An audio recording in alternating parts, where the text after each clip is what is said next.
Yeah. Good. Okay. Let's go back.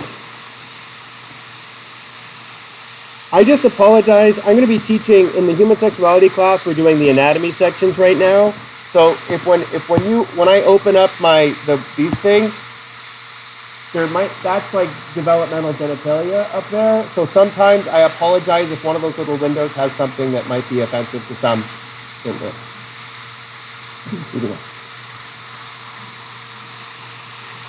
All right. Okay, so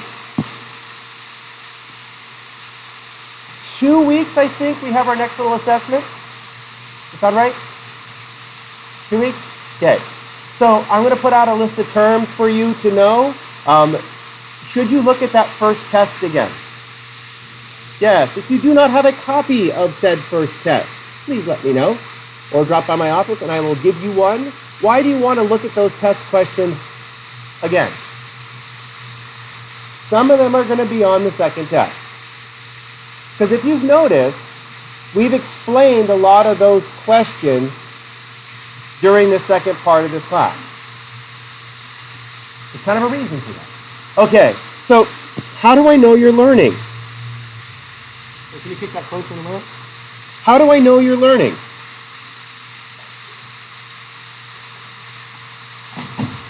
Learning's not a behavior. Learning is a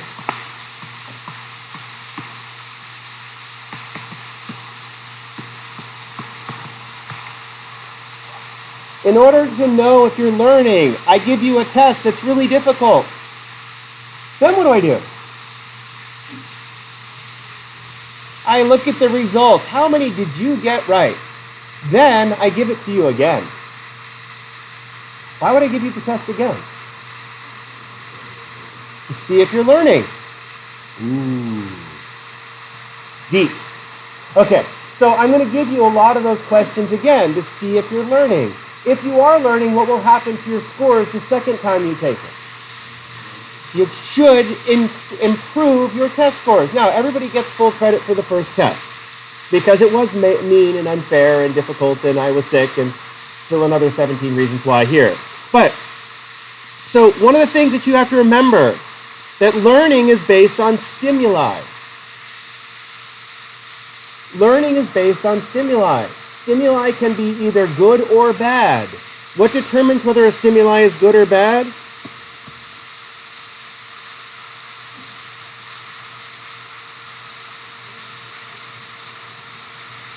Careful if you are involved, because if you want to keep doing things, like I really would like to keep eating junk food. It makes me happy. But how come I don't? I'm not worried about being fat. I'm worried about living a long time. Yeah, there's a definite relationship between the two.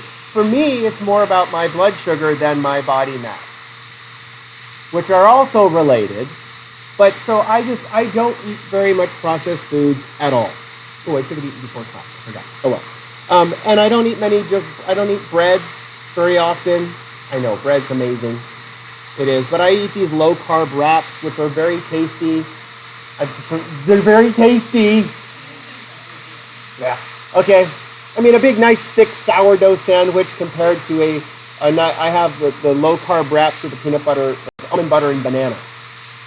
I ran out of peanut butter. So we had almond butter. So I don't know. But almond butter and banana, good. Low-carb wrap makes my hands less sticky than eating it without the... Not good. Okay.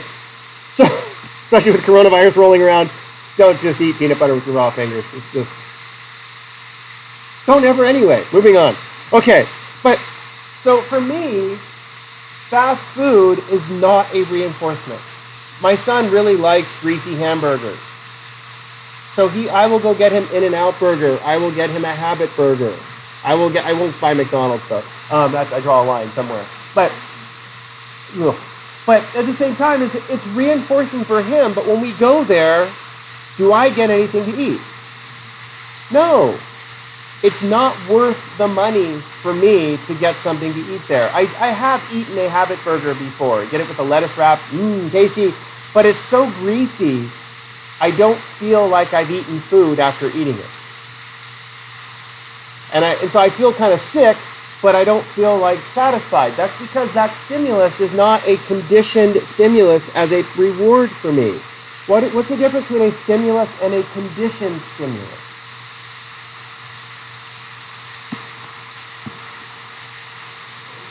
It's the association. The difference between a stimulus and a conditioned stimulus is just the association that you have with it. All of your associations in here are different. Every single one of you has a different panoply, a different collection of stimuli. So how do I know? How do I know if a stimulus is a reinforcement or punishment for you?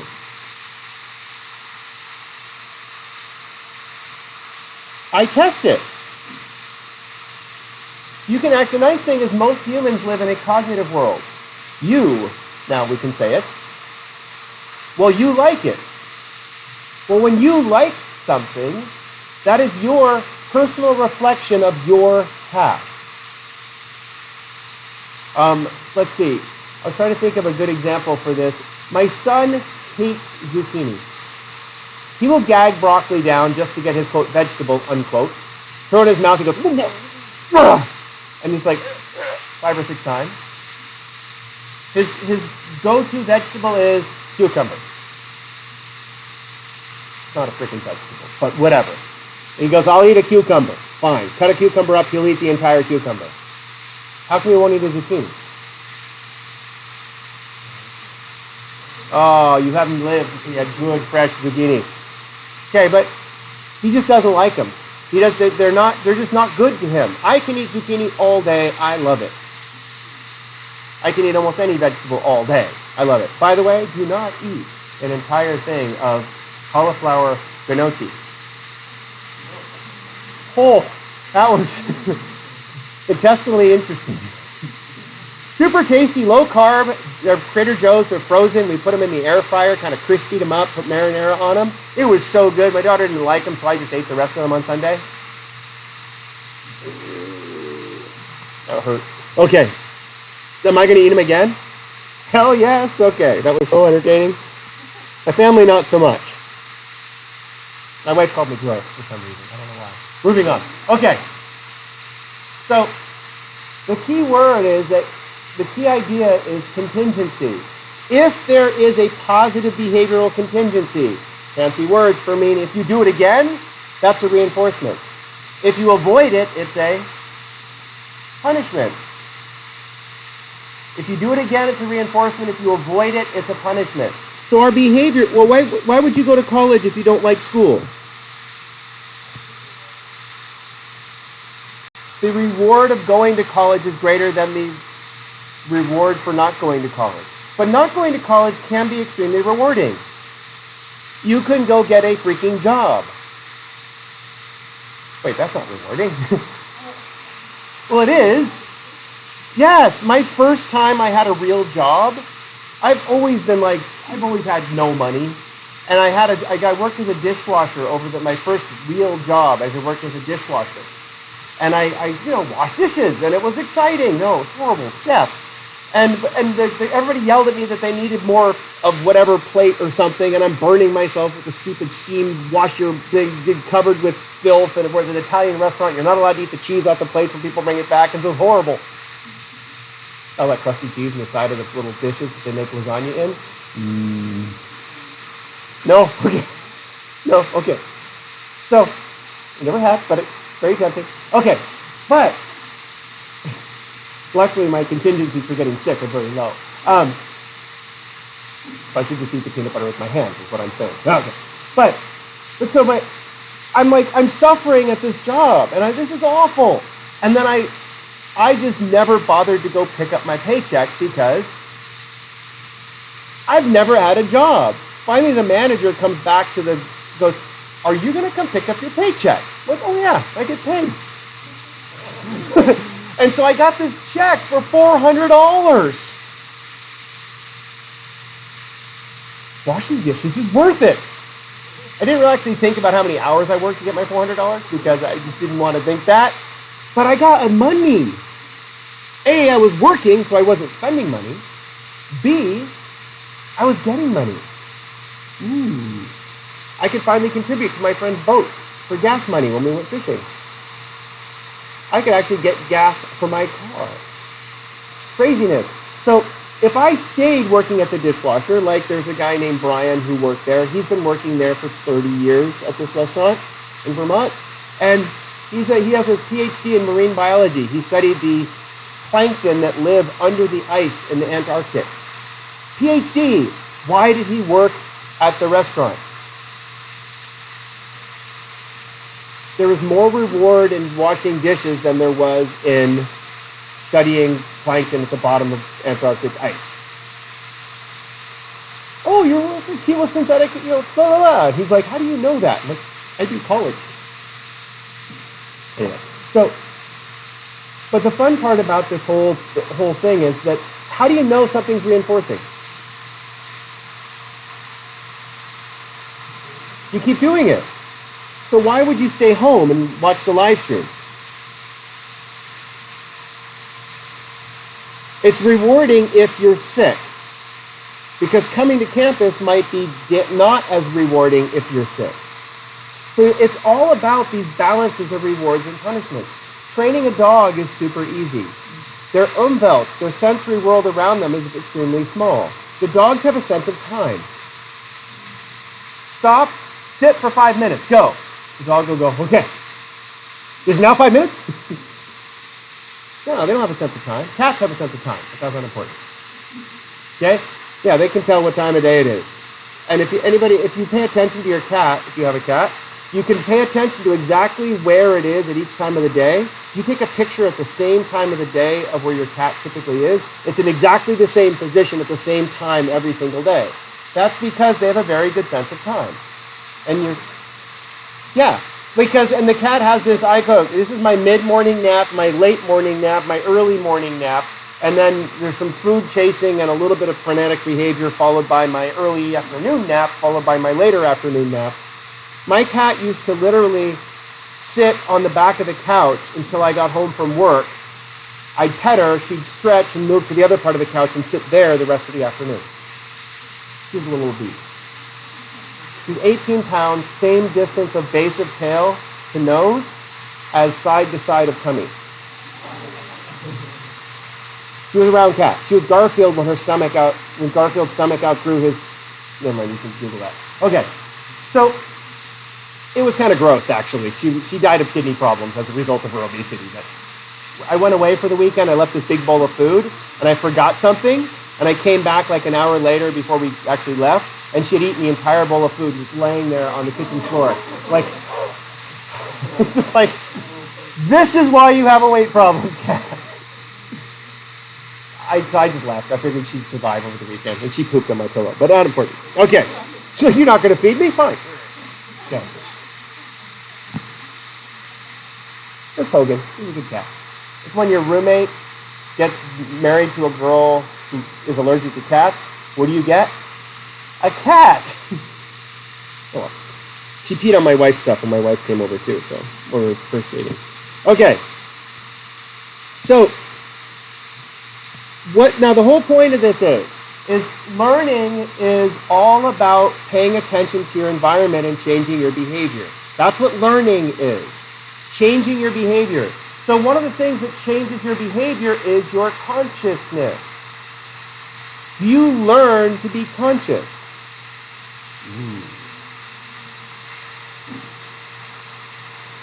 Yes. You learn to be conscious. Most of us learn it automatically. But some people, like my friend's son, Shelby is not conscious. He is on the spectrum of autism. He has to learn how to be conscious. He is actually in a really interesting pickle right now.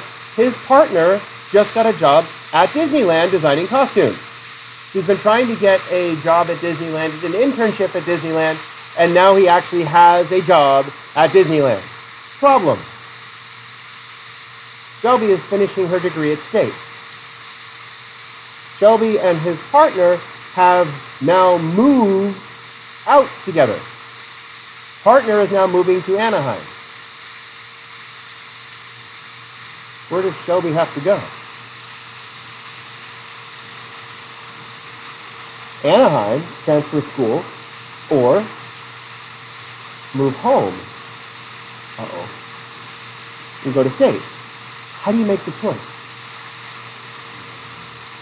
You have to look at the cost, the reward punishment value. Because he is on the spectrum of autism, how do you think moving to a new city would be? Very stressful. Why does he like going to San Diego State? He knows San Diego State.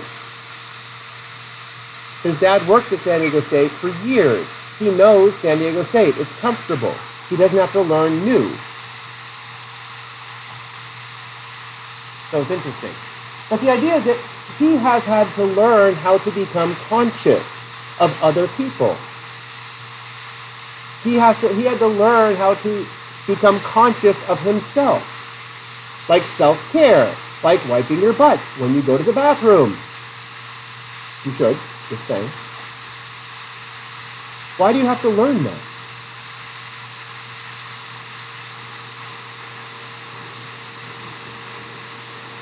Is it instinctual? Well, most 2-year-olds, though. Anybody have a 2-year-old nearby that they can watch? They're really entertaining. Yeah, you saw the 2-year-old a few years ago. Okay, yeah, okay, so, maybe 2. So, what's funny is that a 1-year-old will, like, have an accident, and they'll just walk around. It's oozing everywhere. They're like, a 2-year-old, they'll stand like this. Why do they, like, panic? They just crapped their pants. 1-year-old just crapped his pants, but So that consciousness slowly grows. And that consciousness goes through cognitive learning. Learning by paying attention to the people around you. When other people around you react when you poop yourself and the people go, you, as a little baby brain, you go, oh, that's gross? Got it. Someone on the spectrum of autism, though, do they understand other perspective, other minds? Not naturally. They can learn to, but they have to do it externally, not cognitively. It's really interesting. It's really fascinating to study. Okay. So now, we ended up last time talking about your sleep cycle. Okay? Why do you have the first half of your night's sleep as non-REM sleep? This is for your health. I'm going to write the word health up here.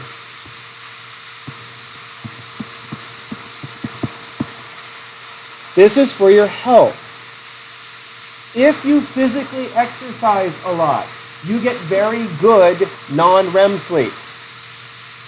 I'm going to sleep extremely well tonight. I did a squat workout this morning. I haven't done squats like with heavy weights for a long time. And so I decided to go heavy on squats this morning. Why will I sleep well tonight? I've earned it. No, earning it doesn't matter. That's cognitive. I have burnt a tremendous amount of energy first thing this morning. And I'm going to be busy all day today, so I don't have a chance to take a little nap. As a result, when I go to sleep tonight, I'm going to have a lot of excess energy that I have already burnt. Yeah. Asterisk in just 2 seconds, I'll answer that question. Okay? If I spent an entire morning studying, like I have my class, my cognitive class, the one that's right before this one, I have to learn a lot to teach that class because I've never taught it before. So if I spent all day, all morning studying for my cognitive class in order to teach it properly, what kind of sleep would I get that night? REM sleep. So if you spend a lot of time studying or thinking or playing video games, why do you need more REM sleep? It's for your cognitive health, for your brain, for your memory. There's a bunch of research, actually, and this would be really fun to study, but we don't have the resources to do it, is you give someone a map in Minecraft. Okay? You give someone a map in Minecraft.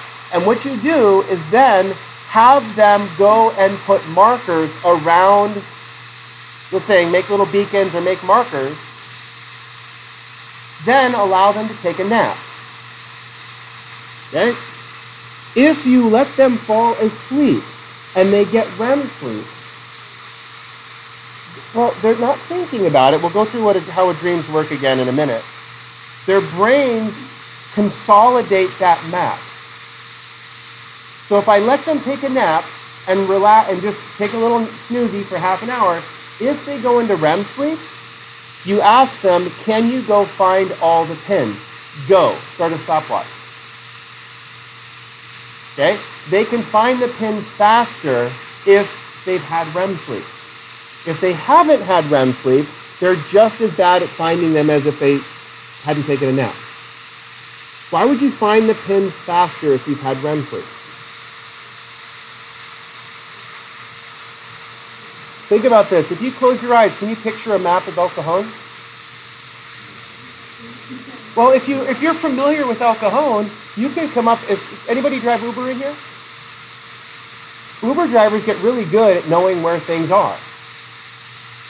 And it's because once you know, like, where something is, like, we were reading applications for this. We're hiring a career counselor, and I see I'm reading the addresses on their on the resume. And it's like, oh, Tommy Drive. Huh, I know where that is. Anybody know where Tommy Drive is? So a lot of mornings on our bicycles, we go ride through neighborhoods. My bike doesn't have brakes. We don't like riding where traffic is, so we zigzag through. It's a fixed gear. We zigzag through all the neighborhoods around my neighborhood, around San Carlos, around if it's doing a hill workout, which is really fun without brakes. We go around Del Cerro, coming down Madra without brakes. Highly recommend. A little bit of a pucker around that last corner, but you're fine. So I know a lot of the streets because I've ridden on them. I can generate a map in my head pretty close to Google Maps of where each street is. So when I'm looking at these people's addresses, I see Bancroft. Oh, I know where that is. I can see all these maps. But if I go to sleep after going for this bike ride, I rest, but I also get better at remembering my map. Anybody know which animal has the best memory? Hummingbirds. Think about a hummingbird's life. What do? You get a milliliter of nectar out of each stupid plant, right? Just a little tiny drop. You have to eat 3 times or 4 times your body weight of that stupid little stuff in order to stay alive. Do you want to spend time looking for flowers? No, they remember where all the flowers are in their area. They also remember which ones... Nice. That was a full-on drop. Jackson will take away your feet. They also remember which flowers are blooming and which aren't. They also remember which houses have all the hummingbird feeders or not. If the hummingbird feeder is empty, the bird doesn't come back the next day because it remembers that it's not there. That's not awkward at all. You're fine. And the pen. You got it. There you go. Didn't think you were going to do burpees in class. It's nice. Okay. So now, are naps good? They can be. Okay, so napping, the only way to understand a good night's sleep is you have to understand the relationship of your hypothalamus,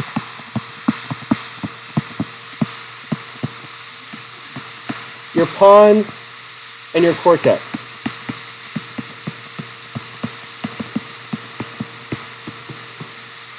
Specifically the occipital lobe. Okay, so your hypothalamus is a part of your brain that controls hormones. Hypothalamus, it controls your hormones. It's located right above the roof of your mouth. It's halfway between your nose and the back of your throat, and it's a little area that regulates all these important things. One of the things it regulates the most is body temp. So there's an area in your hypothalamus called the suprachiasmatic nucleus. It sounds cool. Don't have to remember exactly what it is. But this nucleus releases chemicals when your body is at a certain temperature. When your body temperature gets hot, what happens to this chemical? I'm going to write this up here.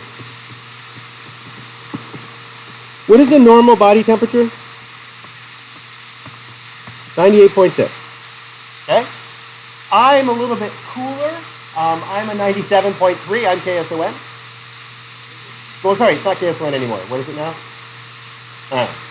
The Clear Channel owned too many radio stations in a narrow bandwidth, so they rearranged the numbers a couple of years ago. So 103 point something became KSON 98. So 98.6 is what your body's set point is. What's crazy is that right now, it was, 50-something degrees out this morning? People in San Diego are like, when we were skiing, it was 45 degrees. We're skiing in short-sleeve shirts. Why? Sitting on the lift, you're not active. You're just sitting in the wind. My body temperature stayed the same, but my body adjusted how it's regulating its temperature. So your hypothalamus, I keep my body temperature at the same temperature pretty much all the time. Homeothermic. But if it's cold outside, what do? Well, here I do. But if it's cold for like a week in a row, your body goes, I get it, it's cold, and adjusts the blood flow to the surface of your skin so that you don't notice it's cold.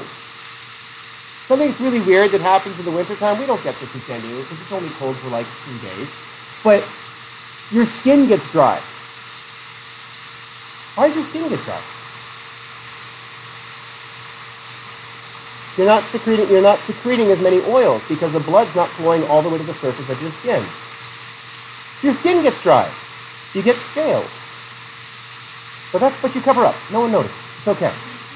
In the summertime, when it's hot, what happens to your skin? It gets oily because all the blood goes to the surface of your skin. And when the blood goes to the surface of your skin, it all secretes out. Yay! Oh, depending on how oily you are. I'm very oily. Okay? So your body has what we call a set point. Once you have a set kind of temperature, your hypothalamus kind of maintains that, regardless of what's going on outside. And in fact, there's a guy named Mitt Hoff. Has anybody heard of him? Wim Hof, thank you. Wim Hof. Yeah. He climbed Mount Everest in his underpants. Okay, why did Mr. Hoff climb Mount Everest in his underpants? No, he's not. He's a normal person. Slightly nuts, but whatever. Well,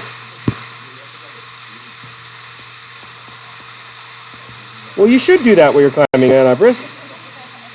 Okay, the Iceman. Okay, let's just look at some pictures of him in his underpants. Okay. Ouch, doing flips on the rocks, that does not look healthy. Those are pointy. You might have some issues. Okay, so what he did is he set the world record for being covered in ice and not dying. Good job, sir. But what he does is, by spending a lot of time in the cold in his underpants, his body pays attention. The Shaolin monk folks have done this for a long time. Everybody watch the Shaolin monk show on the Discovery Channel? There's like these Kung Fu master guys. Like there's this little guy sitting in a snowbank, and he's breathing, and he's slowly melting the snowbank. Steam is just pouring off of him. How is he doing that? No! Practice, human. They just practice. If you're one of these Tibetan monks or Mitt Hof, you spend your entire life practicing. So, what do? You adjust your body so that it doesn't lower temperature. So the breathing technique, what he does is he raises his heart rate. As he's sitting here covered in ice, his heartbeat is 120, 130 beats per minute. Is he burning a crap ton of calories to maintain that? Yes. And because he's burning so many calories, his body, so everybody knows when they work out, your body temperature goes up. But he can do it without working out. He does it just by accelerating his heart rate. Does anybody watch a James Bond movie where he's lying there and then he makes the alarm go off like he's dead? It's the one where they go to China with the helicopter and he blows up the Xiping sun or something like that. It's Pierce Brosnan as... Yeah, okay. I just don't like violence, so I really don't like those anymore. I used to like them, but kind of a pansy. Okay, so that's just an example of how the hormones work. Well, you have a chemical, a protein called TIM. Ready for this? Guess what TIM stands for? Time. This is not exactly how it works, but it's really close. Every hour, you produce a molecule of this stuff. Again, it's more complicated than this in reality, but this helps understand. So every hour that you're awake, your hypothalamus is producing TIM. And what you get is called a TIM chain. Guess what happens the longer this TIM chain gets?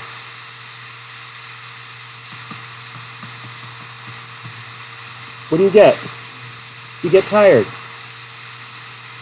I haven't seen anybody falling asleep. You're pretty close, but I can't tell with your glasses and your hat. I can't quite see your eyeballs. Okay, so what happens is if you go to sleep at night and you wake up with TIM, why are you sleeping with TIM? No. But you wake up with some TIM left over that you haven't digested all of your TIM, guess what happens in the morning? You're tired. And if you're sitting in class and you're tired and I'm boring and you're like this, TIM makes you go to sleep. TIM is made out of a chemical called serotonin. Well, TIM is made out of a chemical called serotonin. What happens is as you sleep, you have enzymes.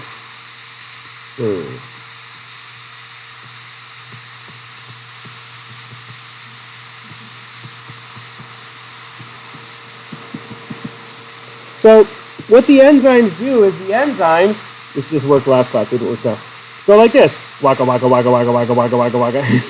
Okay? What they do is these little enzymes crawl along and break this TIM chain up. If you've had enough sleep, you wake up without any of these chains stuck together. The chemical that gets pooped out is a chemical like DMT. So as these TIM chains are getting broken apart, it produces a dimethyltryptamine-like chemical. What is dimethyltryptamine? Did we talk about this last class? Yeah, it's hallucinogen. It's a very fast-acting, very strong hallucinogen. So as this TIM chain is breaking up, and now it doesn't actually produce DMT, it produces a chemical that DMT works the same way as. Okay? It's like the same thing as like your body doesn't have THC molecules in it, but you have receptors that respond to THC molecules. Cannabinoids. Marijuana. Okay, so as you break apart these TIM chains, you produce hallucinogens. So why in the second half of the night would you start going all crazy in your dreams and stuff? You're tripping. Well, hallucinating. You're hallucinating, which means that you're generating a bunch of images that aren't really there. So what does your cortex do with all those images?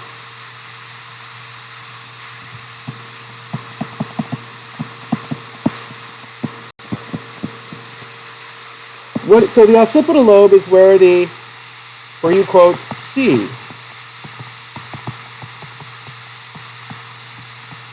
Where you see in your dream.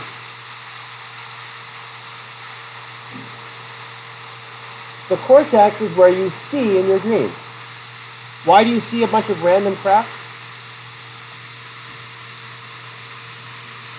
Because you're tripping. The longer you've been asleep, the more likely you are to dream.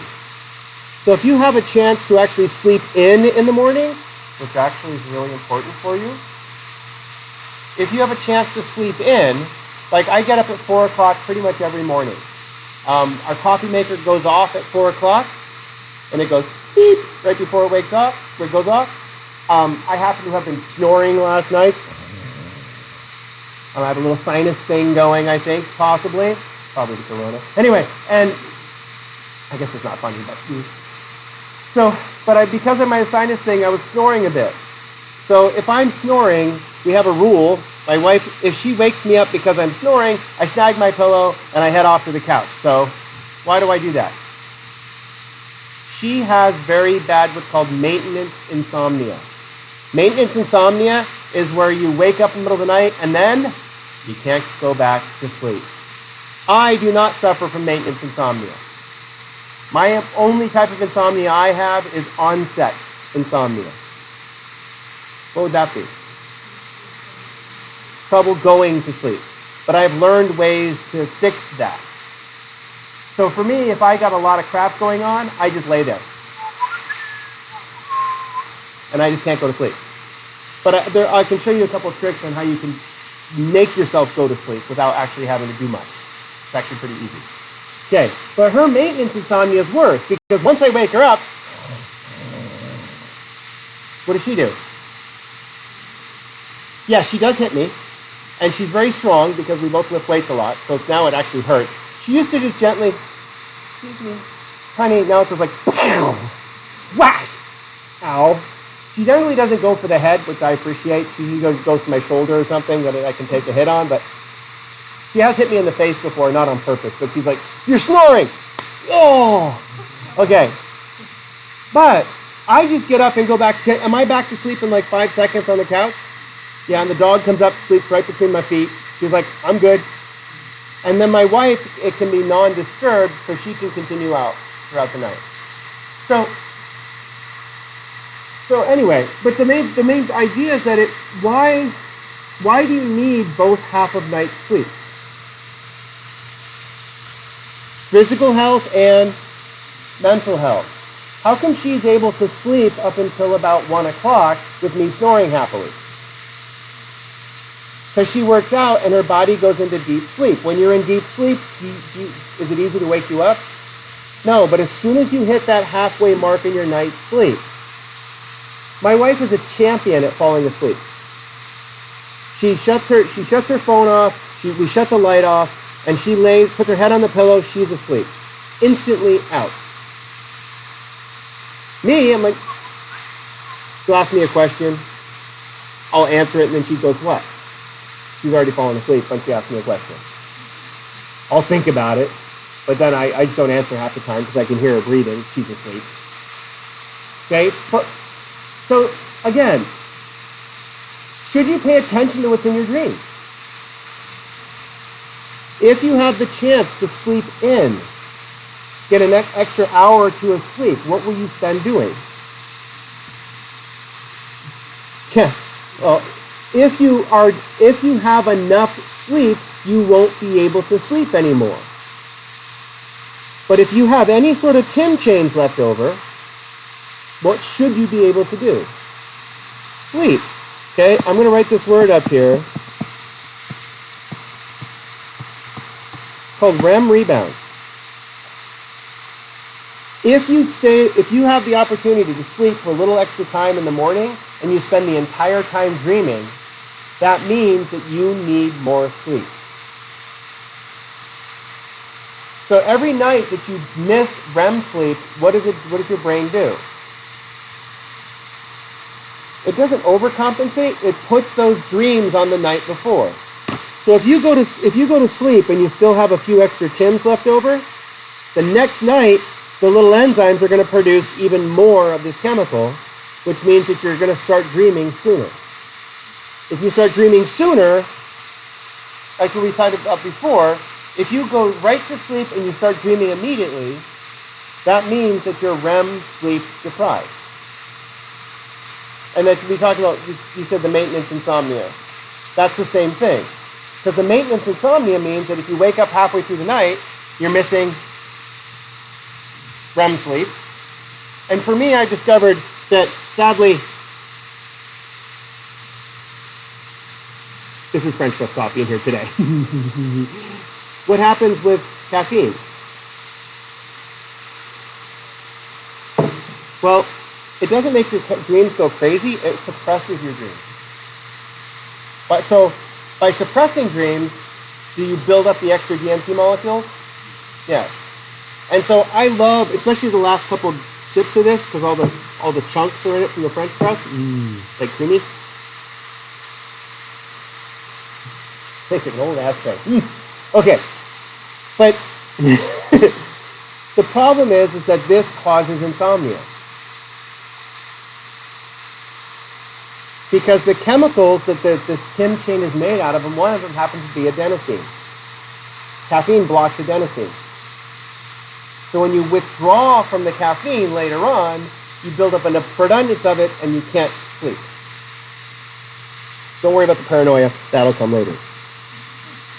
Okay, so now, I can always tell if I've had too much coffee because I get these like crazy thoughts. Like, what if someone breaks in the house and starts torturing my kids? Don't watch TV, because then you get the really good ideas of what bad things can happen. But why do I get those paranoid thoughts? My son drowning, that was an awful one. There's a part of your brain called the amygdala.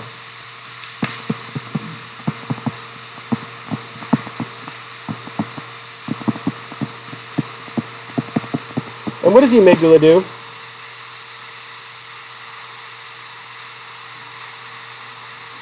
It says, oh shit. The amygdala causes panic. So now, should you pay attention to your dreams?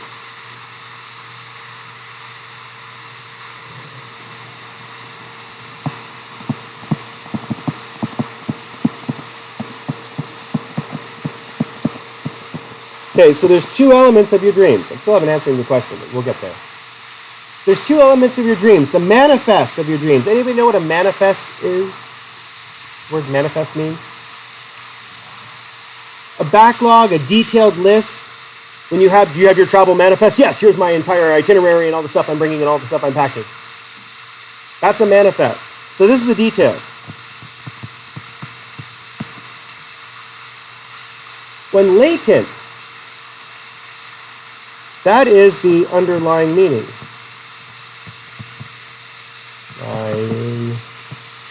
Meaning.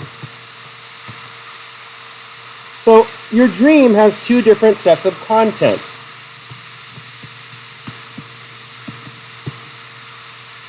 Manifest content and latent content. I'm going to tell you now without having to go through too much. Neither are important. But what if you're constantly having anxiety dreams?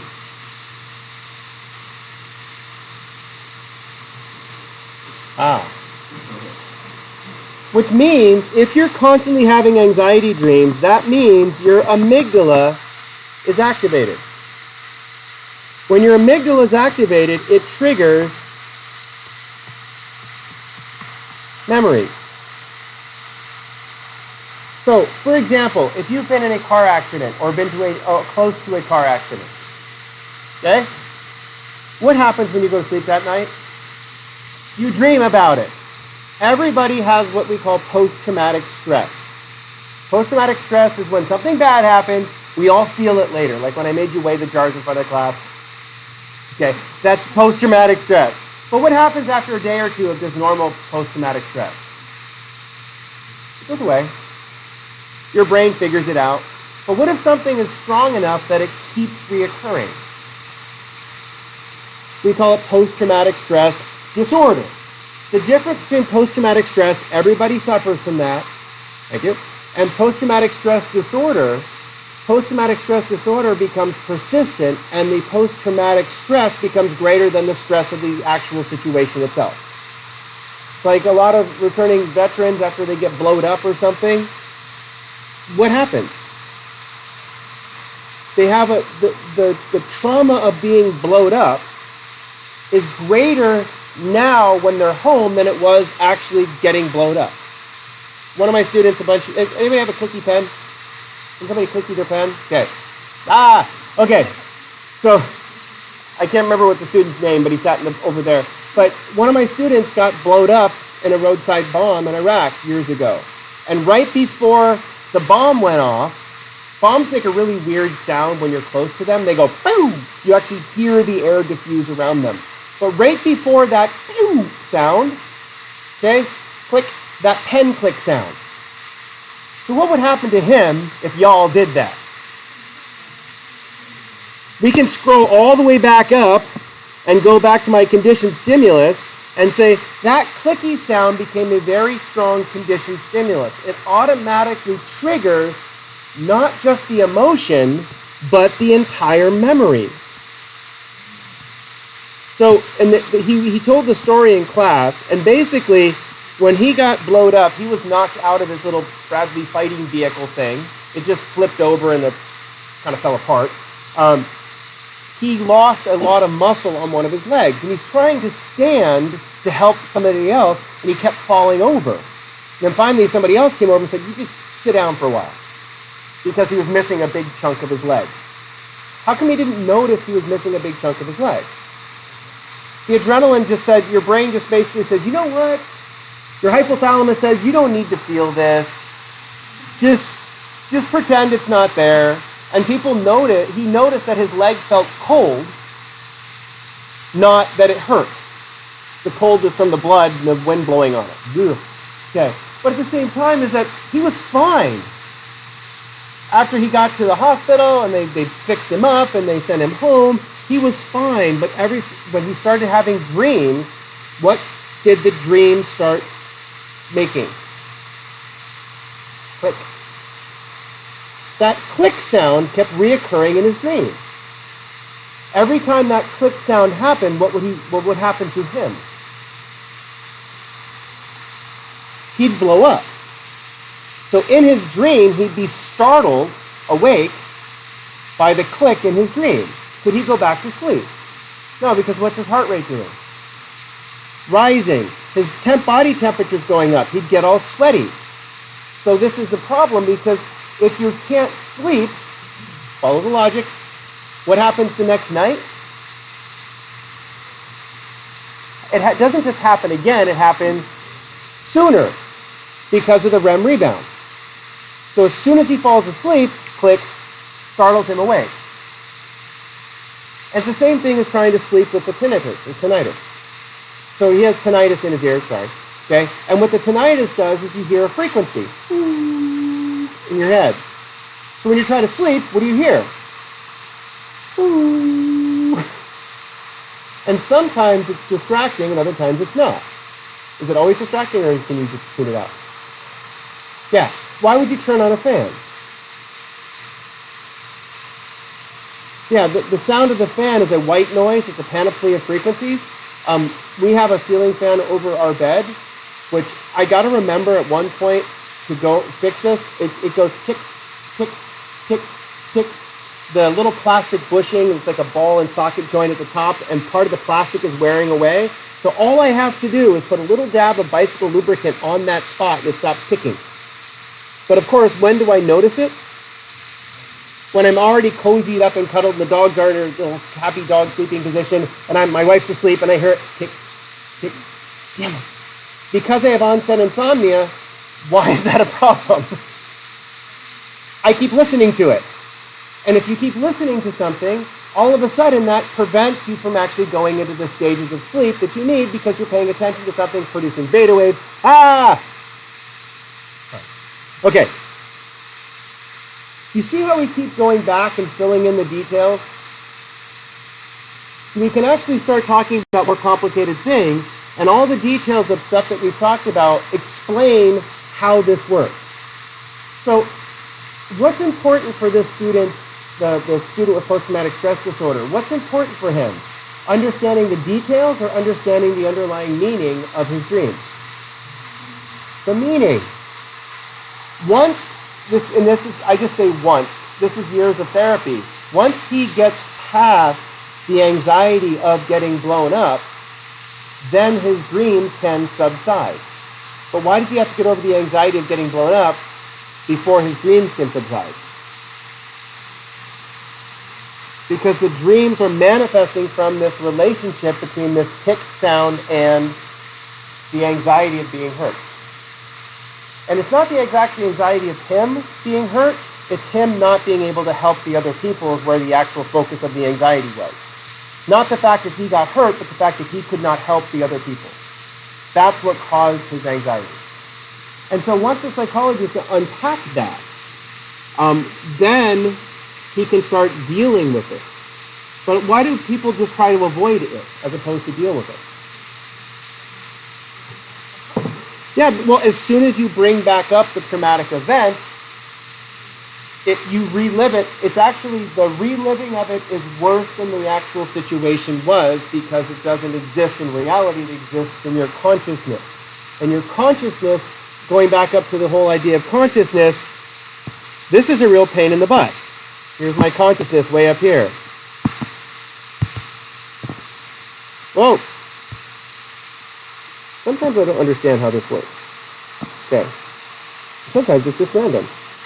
So wait a second. So let's put awakeness here. I'm going to draw this down here so we can just start again so you can see it differently. I will post this up on Canvas so you can look at it again. Okay? So here is mindfulness. What is mindfulness again?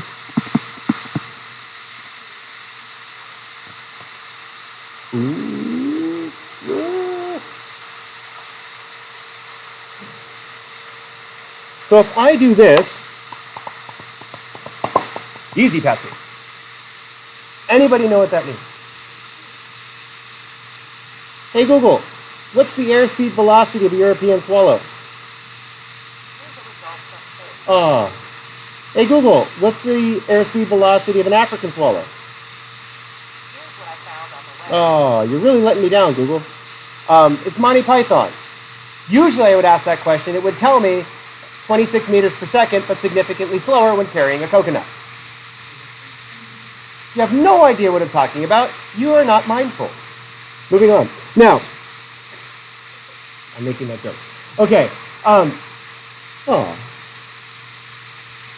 Wait.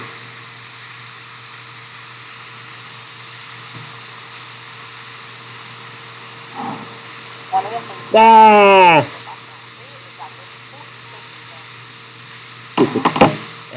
Okay. It's really a buzzkill when you try to really get the joke moving on. Okay, so mindfulness is awareness of what?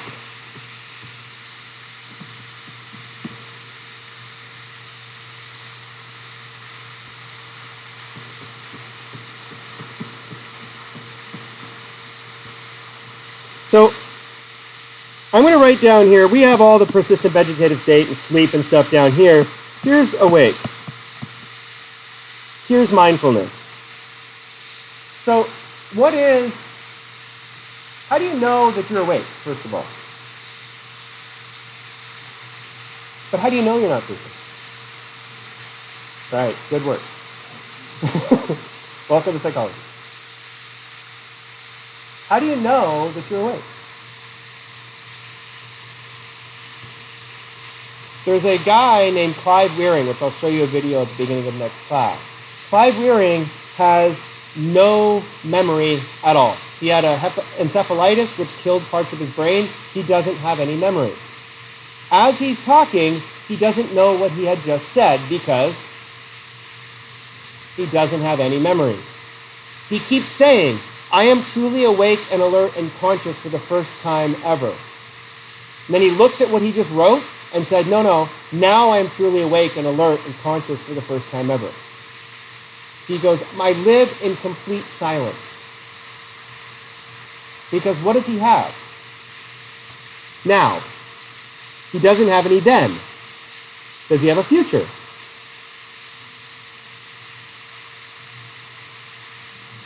No, because how do you know you have a future? You reference the past. Yeah! So he lives right now. The only person he recognizes is his wife. Which is nice.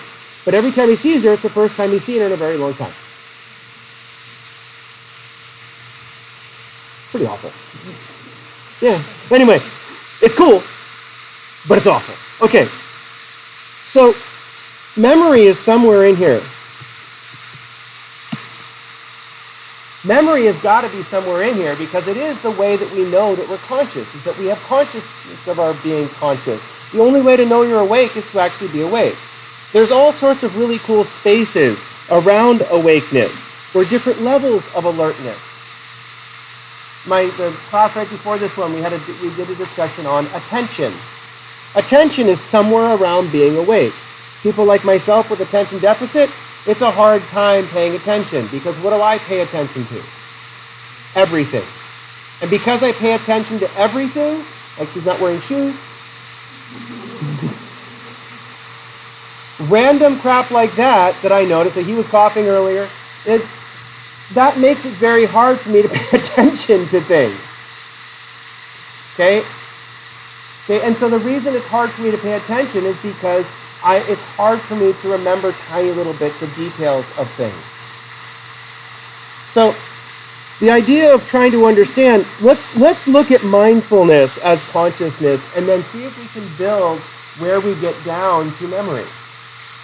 Okay, so I want everybody to close their eyes. We're going to do a mindfulness activity. I just really want to sit down and eat a hard-boiled egg. Okay. I guess we could do this one. Okay, so, close your eyes. I want you to listen to every sound that you can hear. Try to hear 5 different sounds in the classroom. So listen quietly.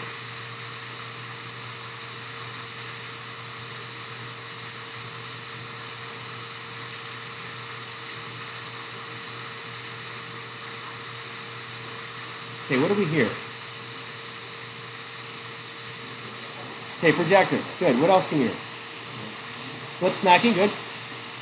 I haven't eaten yet, but no, there's more. There's way more than those 2 sounds. You got to focus. Hear people breathing, people moving around. Can anybody hear the sound of my laptop?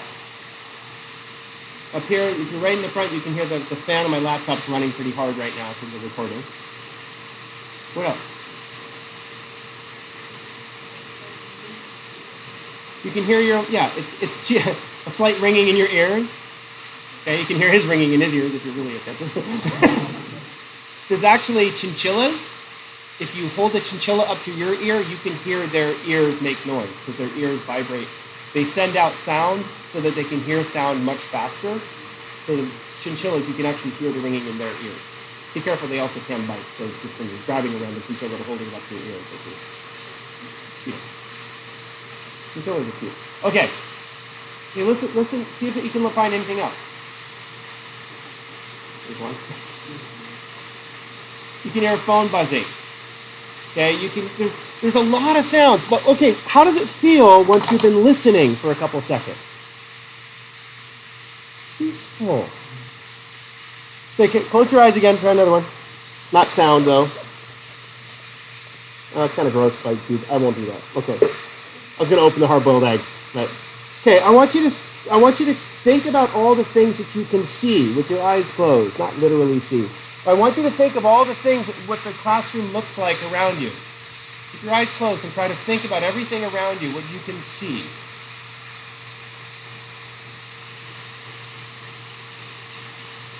Try to picture the classroom around in your head, the best that you can. This is actually it's called a mindfulness activity.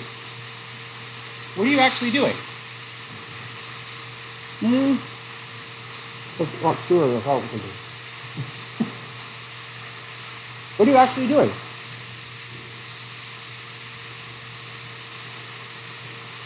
It's called using your mind's eye. When something's in your mind's eye, where are you seeing it from? Don't say your mind. The pen is what I just said. Where are you? It's okay. Where are you seeing it from? In your mind's eye.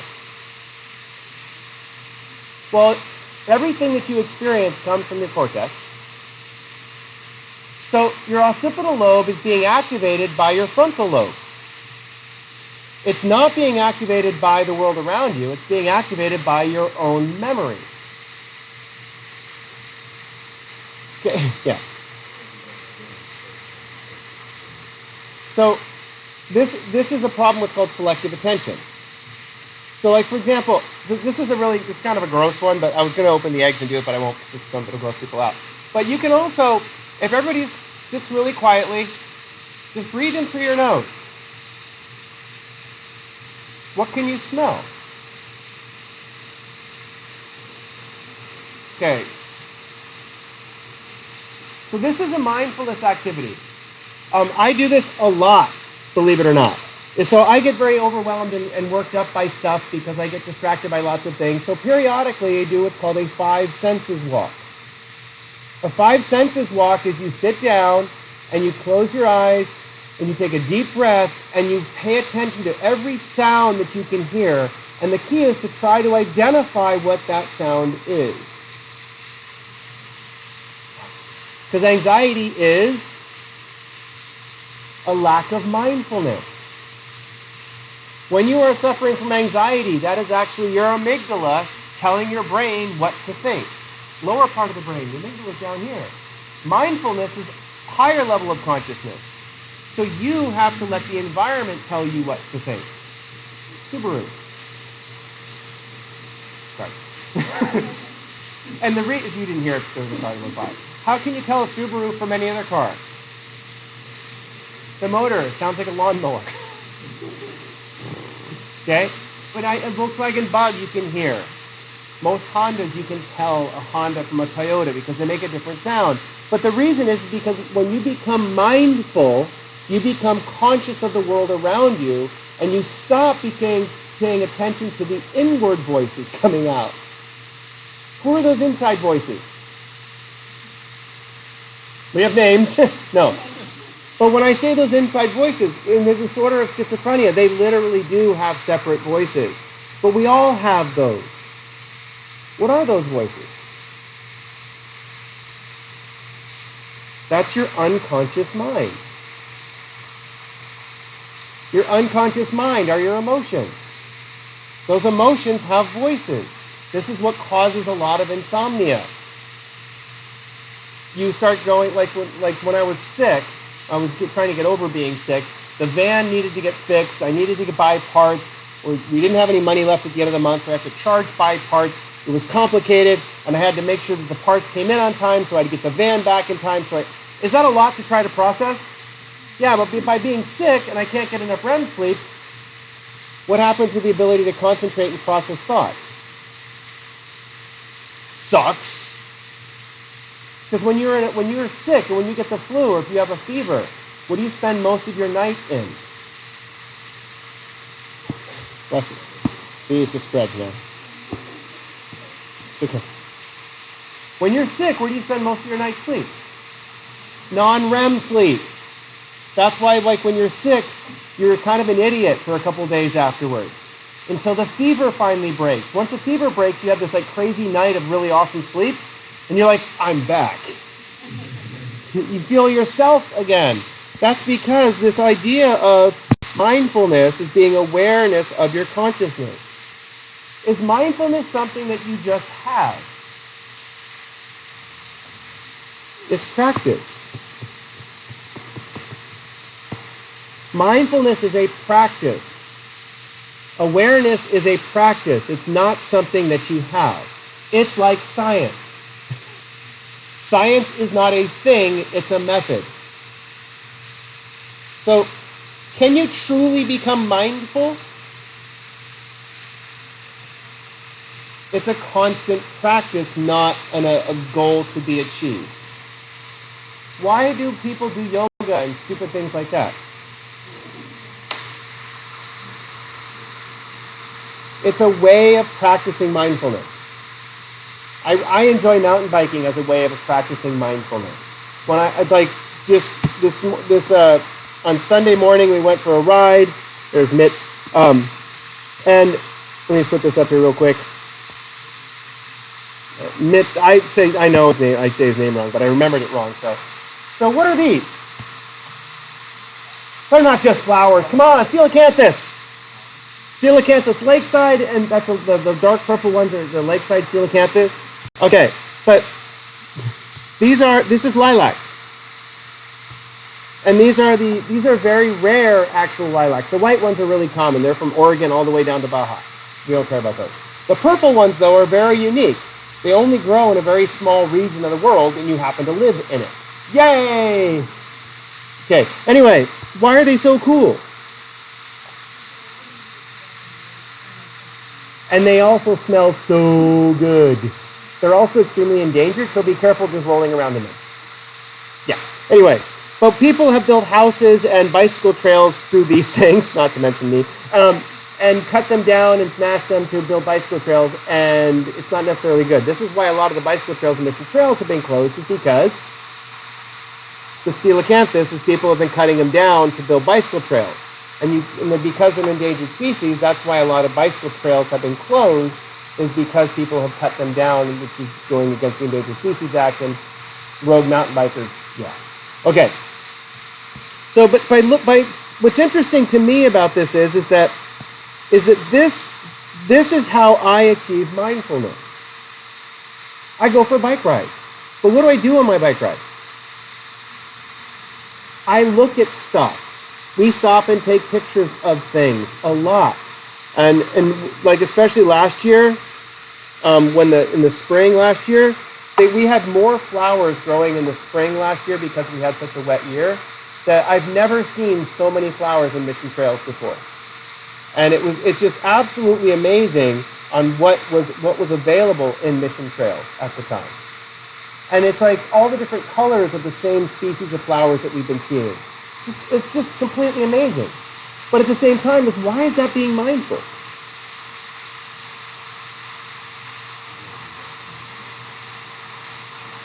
What am I not paying attention to by paying attention to the flowers? My own internal processes. By absorbing the world around you, you stop paying attention to things that are stressing you out. Now, if you do this 100% of the time, guess what will happen?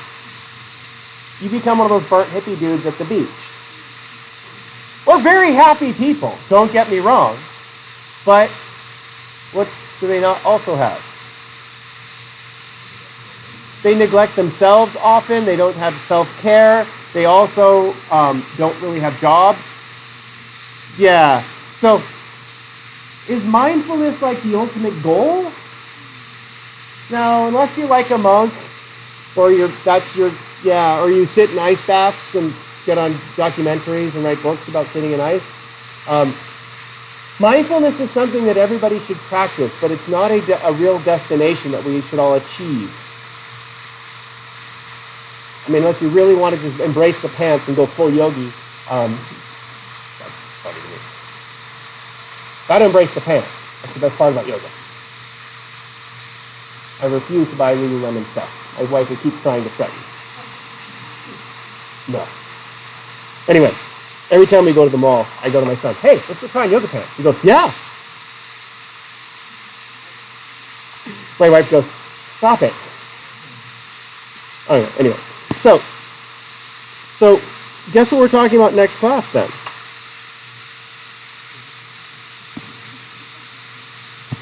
Yoga pants? Yes, let's talk about yoga pants. No. So what would be the next logical progression after what we just finished talking about? What's left to talk about with consciousness? Oh, memory. So should you start going and looking in the book at some of these chapters and stuff, maybe? Yeah, so it'll give you some more vocabulary and insight. Look for your emails for more words. Whoa, that was cool.